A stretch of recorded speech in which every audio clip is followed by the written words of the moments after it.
Olá pessoal, sejam todos muito bem-vindos mais uma vez ao Fraternidade. Hoje nós estamos aqui para conversarmos sobre um tema diferente, Meimei e o Natal. Por que será esse tema? Foi uma escolha inclusive minha, porque além da gente estar na época de natalícia, ainda no mês de dezembro, Meimei é muito pródiga em falar sobre o Natal. Tanto é que eu consegui obter 5 mensagens dela falando sobre o Natal, que são as seguintes: Natal, cartão de Natal, encontro de Natal, oração de Natal, Natal no coração. Foram essas 5 que eu encontrei. Mas, afinal de contas, quem é Meimei? Meimei, a gente pode encontrar no YouTube diversas palestras, falando sobre a vida dela aqui nessa última encarnação. Mas eu posso dar falar sobre algumas coisas dela. Nasceu em Minas Gerais, desencarnou próxima a completar 24 anos. Foi um desencarne cedo, onde ela passou a vida dela toda com muitos problemas de saúde, inclusive impedindo que ela terminasse o magistério. Mas mesmo sem ela terminar o magistério, ela foi uma educadora. E isso é bastante visível nos seus textos, porque além deles serem muito didáticos, com alguns mais complexos, é um vocabulário riquíssimo que ela utiliza. O que quer dizer Meimei? Meimei é um apelido dela, entre ela e o esposo, Arnaldo Rocha. E significa em chinês amor puro. Interessante isso, E o seu esposo veio a se tornar espírita, porque eles não eram na época. Ele veio se tornar espírita porque ele recebeu uma mensagem dela, psicografada pelo Chico Xavier, em que ela assina Meimei. Era um apelido que somente eles dois conheciam. Então isso ficou muito claro, muito óbvio para ele, de que a mensagem era realmente dela, que a vida continua, sobrevivência da alma, a comunicabilidade dos espíritos, enfim. Isso fez com que ele fosse pesquisar mais sobre a doutrina e ele se tornou espírita em função disso. Mas vamos ao nosso tema específico, É interessante que em todos esses textos de Meimei, ela não cita Noel, o Papai Noel, e tudo que ela fala não faz nem com que a gente se recorde da existência desse personagem. Ela fala da manjedoura, ela fala do momento natalício, ela fala das festas, dos enfeites, da fartura, da beleza dessa data, mas entre todas essas lembranças, ela encontra uma forma de mostrar também as necessidades alheias, o motivo pelo qual Jesus se fez presente entre nós, e a importância de lembrarmos dele, mas por meio de nossas ações, aplacando o sofrimento do próximo, atendendo às suas necessidades materiais e morais daqueles que choram por toda parte. Ela destaca bem isso nos seus textos, porque ela deixa claro que não adianta termos lares venturosos, se não longe cambaleiam seguidores de Jesus, suspirando por leve proteção que nos resguarde contra o frio da noite. Essas palavras ela utiliza no texto Encontro de Natal. Todo Natal nos acorda a música da esperança, que são as músicas que falam do Mestre e de sua proposta. Mas escuta a voz de alguém que te busca o ninho da própria alma. Então não adianta todo esse esplendor destas datas, deste período, em que se fala de Jesus, mostra a beleza de Jesus, a necessidade de estarmos com Jesus, Mas se a gente não ouve aquele que nos clama no coração, uma ajuda, um momento de atenção, essas pessoas necessitadas, tentando tocar no nosso coração para que a gente possa auxiliá-los. E é isso que Jesus quer. É isso que Meimei mostra nas suas mensagens. A necessidade de lembrar de Jesus, mas isso na medida que a gente faz algo por alguém, que também é irmão de Jesus, é nosso irmão. Não adianta ficar pensando, idolatrando o nosso irmão maior, enquanto os nossos irmãos de jornada choram, sofrem, passam necessidade, precisam de um carinho, de um arrimo. E foi essa mensagem central de Jesus ao estar aqui conosco. Ela fala dessa forma: contemplas a rua, onde luminárias e cânticos lhe reverenciam a glória. Entretanto, vergas-te ao peso das lágrimas que te desafogam o coração.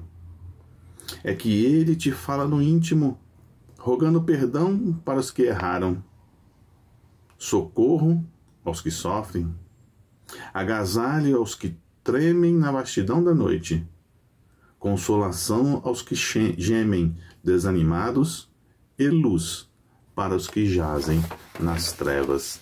Então veja que ela fala da caridade, da benevolência em todos os seus matizes, de todas as formas. Se a gente acompanhar o raciocínio dela, nós vamos entender que para falar de Jesus temos que falar de amor e bem. Ao entendermos essas duas palavras, amor e bem, vamos entender não só a Jesus, mas a Deus, o universo, as suas leis. E temos de ter pressa nisso, né? Pois estamos prolongando nossa jornada em estágio primitivo por tempo demais. A necessidade de galgarmos um degrau acima. Já basta de tanta miséria, de tanta revolta, de tanta angústia, de tanta tristeza. E o que nós estamos contribuindo para que isso permaneça, ou para que isso se prolongue?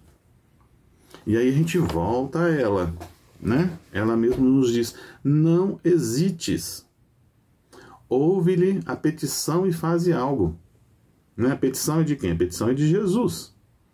Então, para que a gente não hesite, não vacilemos, não fiquemos, eu não tenho condições, eu não posso, eu sou ignorante. E daí? Nós somos o que somos. E Jesus não pede para nós nada além daquilo que nós podemos dar. Ele precisa sim que façamos algo, né? E ele vai pedir de acordo com as nossas capacidades. Não vai pedir a mais. Essa é uma forma de crescermos e é uma forma de entender aquelas duas palavrinhas, amor e bem. Vamos aqui para um texto que ela enfatiza isso. Sorri de novo para que te Sorri de novo para os que te ofenderam. Abençoa os que feriram. Divide o farnel com os irmãos em necessidade. Entrega um minuto de reconforto ao doente. Oferece uma fatia de bolo aos que oram, sozinhos, sob ruínas e pontes abandonadas. Estende um lençol macio aos que esperam a morte, sem aconchego do lar. Cede pequenina parte de tua bolsa ao auxílio às mães fatigadas, que se afligem ao pé dos filhinhos, que enlanguecem de fome, ou improvisa a felicidade de uma criança esquecida. Vejamos aqui que ela não pede nada exagerado, né? Nós não precisamos de ter condições de dar uma casa para alguém que está debaixo de uma ponte, mas nós podemos dar uma fatia de bolo. Nós podemos fazer uma oração junto com eles. Nós podemos estender um lençol limpo para aquele que está no leito de morte. Olha a beleza dessas palavras, onde ela prega a simplicidade da caridade. Onde a gente vai fazer aquilo que pode.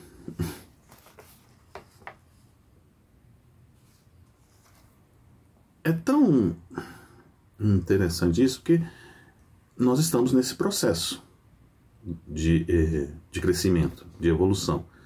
E esse processo ele se faz quando a gente ajuda uns aos outros. E nós, que estamos nesse processo, não é só aqueles que têm necessidade maior que estão em sofrimento muitas das vezes. Nós também temos o nosso sofrimento. Nós podemos ajudar? Podemos, mas tem momentos que a gente vacila? Sim. E nesse jogo, né, de necessidades e de ajuda mútua, nós temos aqui no livro Ideal Espírita, lição 25, ela nos mostra de forma sensacional como somos dependentes uns dos outros na caminhada evolutiva, no sentido de que a caridade é o caminho esse que é de difícil travessia, onde há altos e baixos, como eu disse, sofrimentos não só para aqueles que são ajudados, mas também para aqueles que estão no processo de ajuda, porque a conquista é árdua, complexa e não vem de uma hora para outra. Eu peço até licença para vocês, que eu gosto muito dessa mensagem, para lê-la, né? Que eu acho ela magnífica. O título é Mensagem do Homem Triste. Passaste por mim com simpatia, mas quando me viste os olhos parados, indagaste em silêncio por que vagueio na rua. Talvez por isso estugaste, ou seja, aumentou o passar, estugaste o passo, e embora te quisesse chamar, a palavra esmoreceu-me na boca. É possível tenhas suposto que desisti do trabalho. No entanto, ainda hoje, bati em vão de oficina a oficina.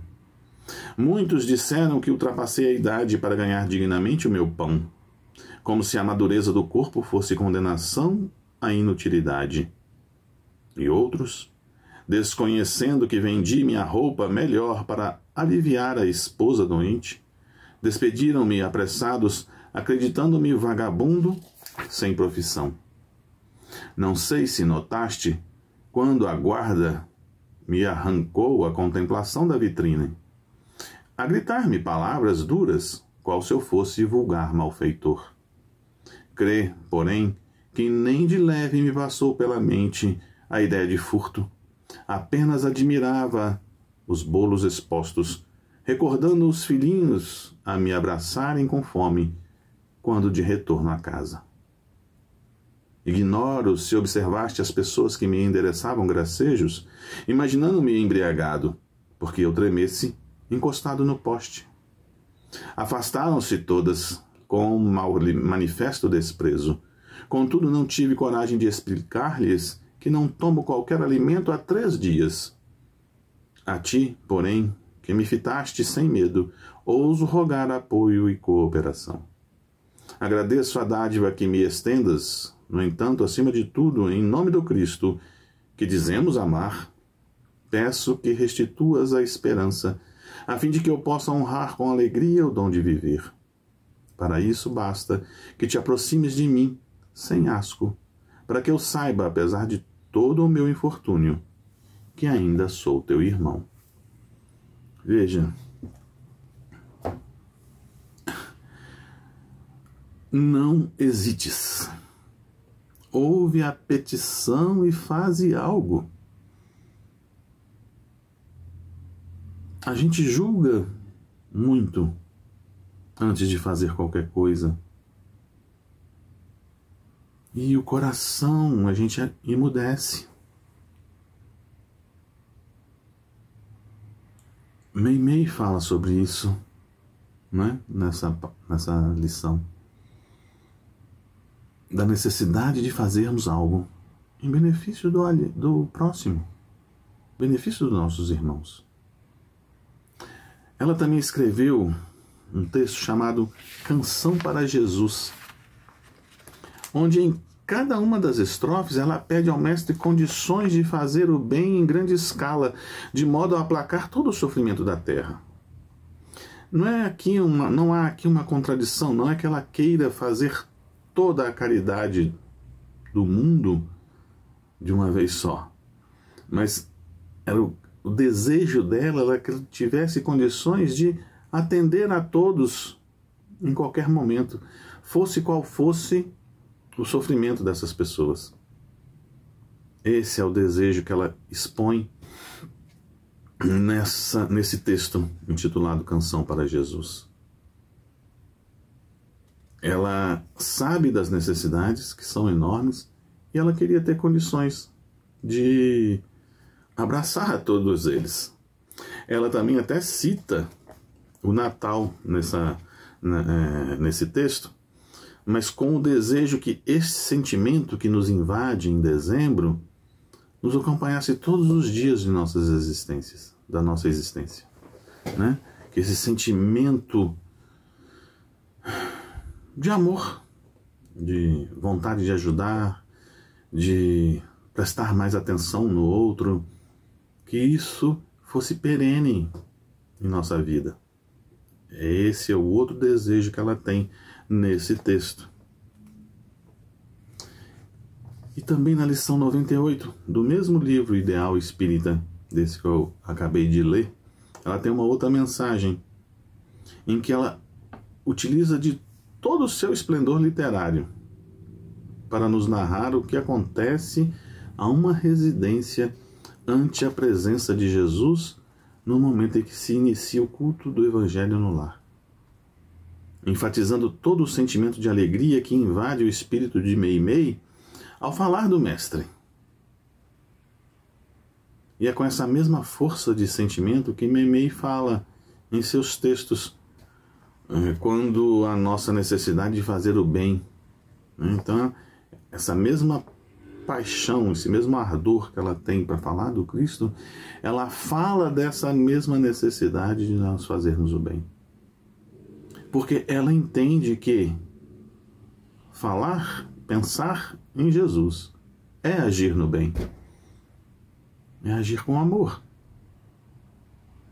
Então ela tenta transportar para nós a sua visão de mundo, a sua visão de relacionamento entre irmãos encarnados, a missão de cada um junto aos mais necessitados.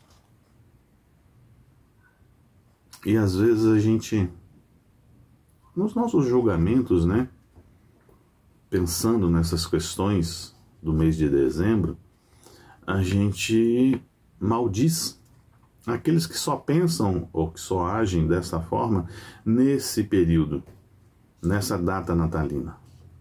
E Meimei, na segurança de sua sabedoria e entendendo que cada um tem o seu caminho e seu tempo, que somos espíritos imortais, nos chama a atenção dizendo o seguinte: o que importa? O que importa para nós se essas pessoas fazem isso somente nessa data? Nós estamos fazendo como? O que importa somos nós. Mas ela vai mais adiante. Comecemos a viver com Jesus, ainda que seja por algumas horas, de quando em quando, e aprenderemos pouco a pouco a estar com Ele, com todos os instantes, tanto quanto Ele permanece conosco, tornando diariamente ao nosso convívio e sustentando-nos para sempre. Essa é a questão. Nós precisamos aprender a estar com Jesus. Não importa se seja, como ela colocou aqui, por algumas horas, de quando em quando, de tempo em tempo. Mas precisamos começar. Não hesitemos, façamos algo. Isso é o mais importante. Então eu espero que deste ano, de 2025, esse sentimento que nós estamos trazendo agora do Natal e vamos passar pelo Ano Novo, que ele se multiplique em nossos corações, nos nossos pensamentos e nos nossos atos. Que a gente faça um 2025 muito melhor que foi 2024. Que a gente faça um pouquinho a mais. Que pode não fazer diferença para o mundo, mas vai fazer muita diferença para aquele que está sendo ajudado. E vai fazer muita diferença no nosso coração. Que Jesus nos acompanhe, nos abençoe sempre. Um abraço a todos.